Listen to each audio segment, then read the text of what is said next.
Seja bem-vindo ao Na Terra como no Céu. Se inscreva e compartilhe, e assim você estará semeando bênçãos para o seu próximo. Irmãos, nós mistificamos o que é a liderança do Espírito Santo. E nós muitas vezes não conseguimos viver nesse lugar por falta de correspondência. Aliás, existe algo a respeito do profético que eu aprendi. Eu entendi isso muito mais dentro da questão da prática do fluir profético e dos dons, mas acredito que a dinâmica para viver a liderança do Espírito Santo é a mesma, até porque eu falei antes, se você não corresponder com Deus, você nunca vai passar para o próximo nível.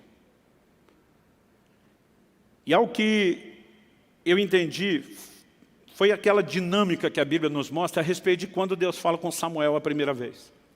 O menino está vivendo na casa de Deus, mas a Bíblia diz que naqueles dias as visões eram raras e não muito frequentes. Em outras palavras, o profético estava adormecido, praticamente apagado. E um dia esse menino ouve uma voz. Samuel, ele levanta correndo e vai falar com Eli, o sacerdote, achando que Eli o chamou. Imagino ele aborrecido até ter sido acordado por algo que ele não sabe, diz, não te chamei, piá. Isso na tradução da Bíblia, na linguagem de hoje, versão paranaense, é claro. As outras não está escrito piá. Volta a dormir. E o piá vai deitar, e daqui a pouco a voz chama a segunda vez. Ele vem e diz, o Senhor me chamou, não chamei a primeira, não chamei a segunda, volte a deitar. O menino deita, a voz chama de novo, ele vem a terceira vez. E de repente o Eli, com o discernimento já velho, gasto e enferrujado, talvez tenha se recordado de uma época em que a voz de Deus se manifestava naquela casa. E de repente, depois de 3, ele entende e diz, garoto, se a voz falar com você de novo, não vem aqui atrapalhar meu sono. Você vai dizer assim, fala Senhor, porque o teu servo ouve. Agora, gente, vamos pensar, que instrução é essa?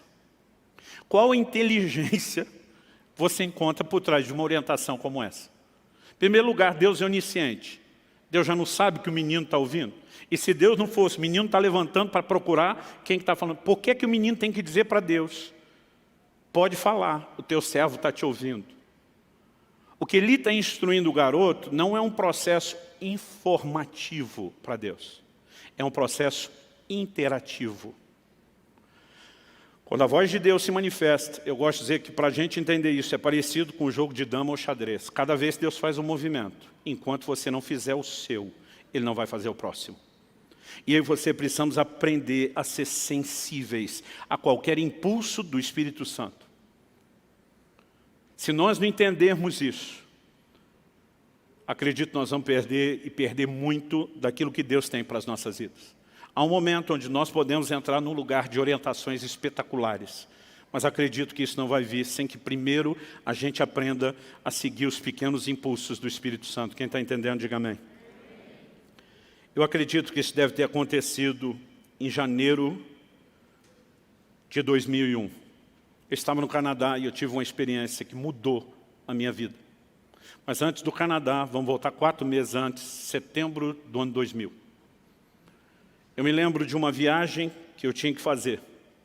E algo que eu pedi a Deus, uma oportunidade que eu queria, entendia que Deus tinha algo, que Ele iria falar comigo a respeito de uma decisão que eu tinha para tomar, era algo, naturalmente falando, impossível. E acordei com a ligação, me escalando para aquela viagem.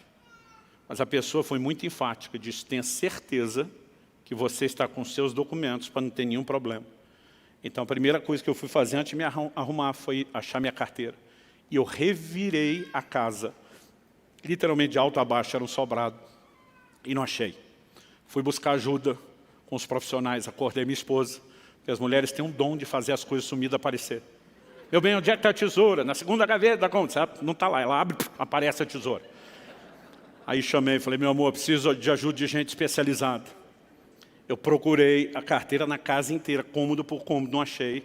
Eu não posso fazer a viagem. Eu lembro que ela olhou e disse, conseguiu a viagem. Eu falei, consegui se eu achar a carteira.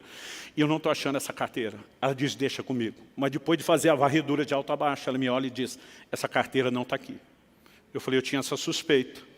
Agora, vindo de uma expert como você, me ajuda a pensar o que pode ter sido feito com ela. Falei, eu lembro que eu fui para o culto, isso era segunda de manhã. Eu lembro que eu fui para o culto domingo à noite com essa carteira. Ela falou, então talvez você esqueceu na igreja. Corri para a igreja. Naquela época a gente ainda tinha os zeladores que moravam na igreja. Pedi para abrir. Fui olhar.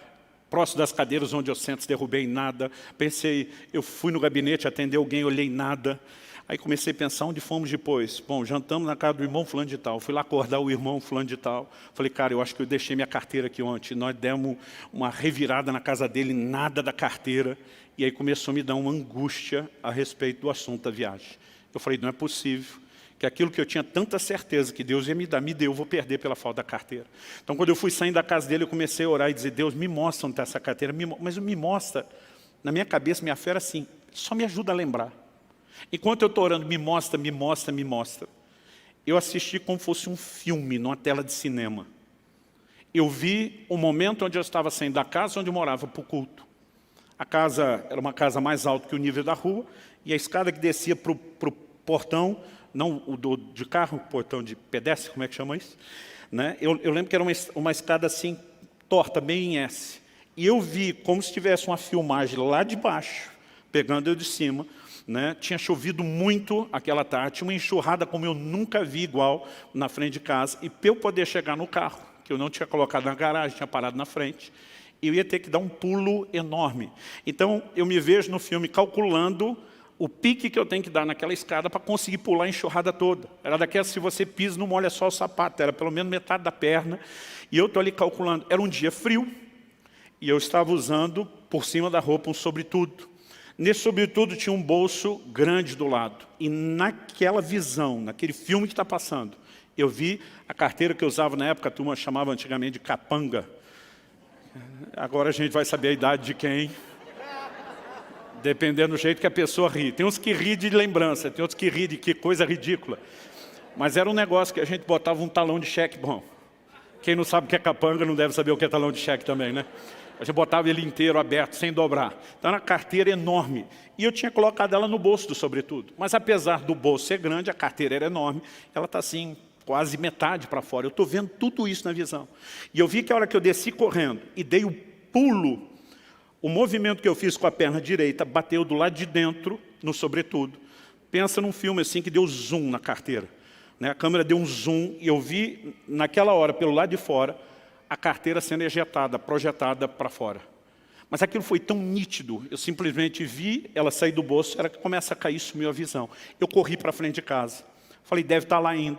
Né? Eu morava assim, literalmente no fim da linha, o meu bairro. Era uma esquina que virava para voltar na outra rua, não tinha mais quase nenhum movimento, a não ser os moradores. Falei, a carteira deve estar ali.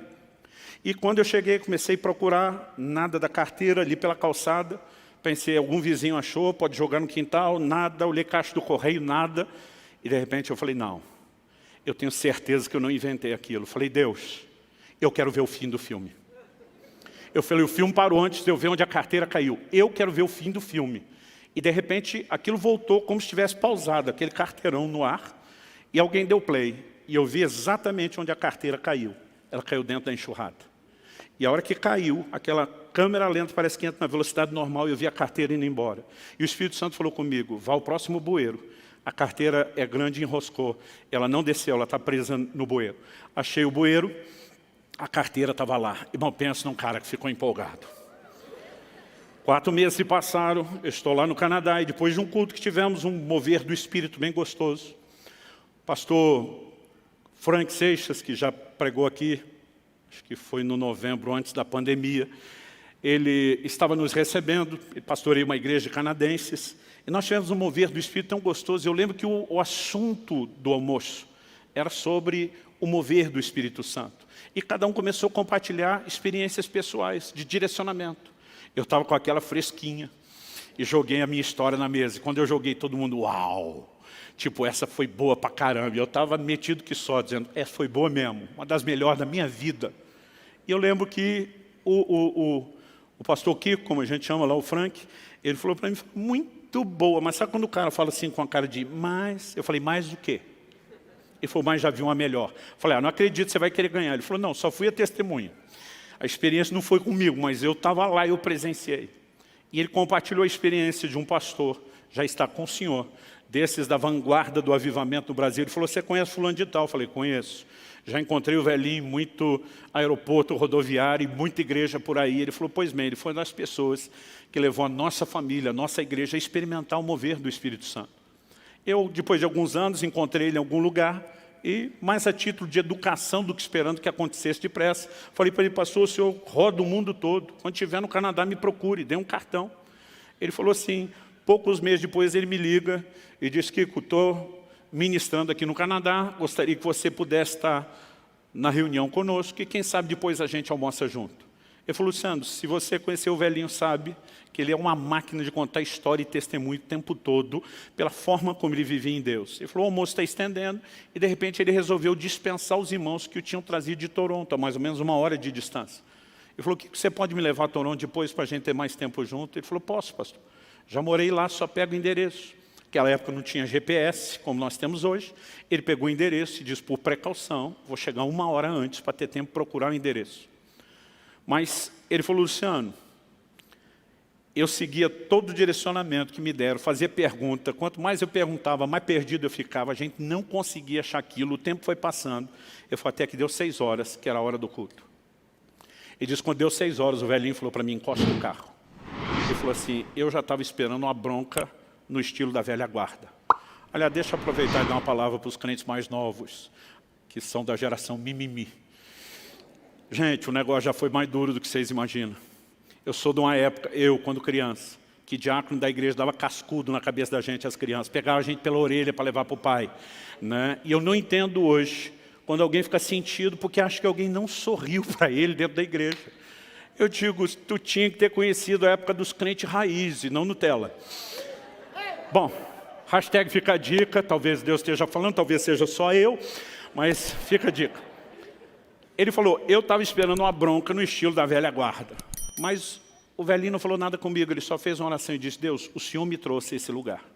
O Senhor já me mostrou, inclusive, o que quer fazer naquele culto. O único que não me quer lá é o diabo. Então ele falou, eu não aceito a gente ficar perdido. Ele falou, nós usamos os nossos recursos e o tempo que a gente tinha. Ele falou, nós não temos mais tempo para perguntar e nem para tentar. Ele falou, Espírito Santo, estou recorrendo diretamente ao Senhor. O Senhor conhece a cidade melhor do que o homem que construiu, que planejou. Nos dirige a esse lugar. E meu amigo falou, olha, eu até creio em direcionamento de Deus, mas acho que o velhinho está no nível de desespero, porque ele achou um absurdo aquilo. Mas o velhinho falou para ele, agora segue em frente, vira para cá, vira para lá. Ele falou, Luciano, nem se o caminho tivesse sinalizado. O velhinho mal sabia falar bom dia, boa tarde, boa noite em inglês. Ele falou, ele não saberia chegar. Mas nós dirigimos alguma coisa em 10, 15 minutos, foi rápido.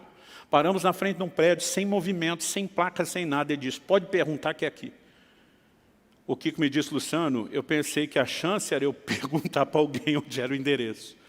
Ele falou, mas quando voltei para o carro, voltei com as pernas mole, né, porque nós estávamos em frente à igreja onde ele ia pregar. Depois eu descobri que o movimento era todo pelo fundo, portanto a turma acabou colocando a sinalização no fundo. Né? Mas se tivesse um GPS, mandaria exatamente ali na frente. Aliás, foi nesse dia que eu resolvi atribuir a esse nível de direcionamento a palavra GPS. Que é guiado pelo Espírito. Aí você tem que cortar o E e botar um S para dar certo, né? Quando ele contou essa experiência, gente, é sério, eu não sei explicar o que aconteceu, mas algo me pegou por dentro. Me deu um desespero de correr daquela mesa. Eu lembro que o almoço estava sendo na casa que eu estava hospedado, eu falei, gente, me dá licença. Eu só levantei, eu vazei, eu corri para o quarto. Onde eu estava hospedado, eu fechei aquela porta, eu dobrei meus joelhos, eu comecei a chorar, eu estava debaixo de um toque de Deus inexplicável. Eu comecei a dizer assim, ó, a experiência da carteira foi boa. Foi boa pra caramba, mas essa aí foi bem melhor. Eu falei para Deus, não é a competição com outros, mas comigo mesmo. Eu não quero ficar preso a um nível de mediocridade. Se existe esse nível de liderança do Espírito Santo, eu quero ter, eu quero experimentar. E era um desespero, irmão, uma vontade de arrancar os cabelos. Tem coisa que você não precisa se adiantar, o tempo te ajuda depois. E eu dizia, eu quero viver a liderança do Espírito Santo. E eu estou ali de joelho chorando e eu nunca mais vou esquecer esse dia.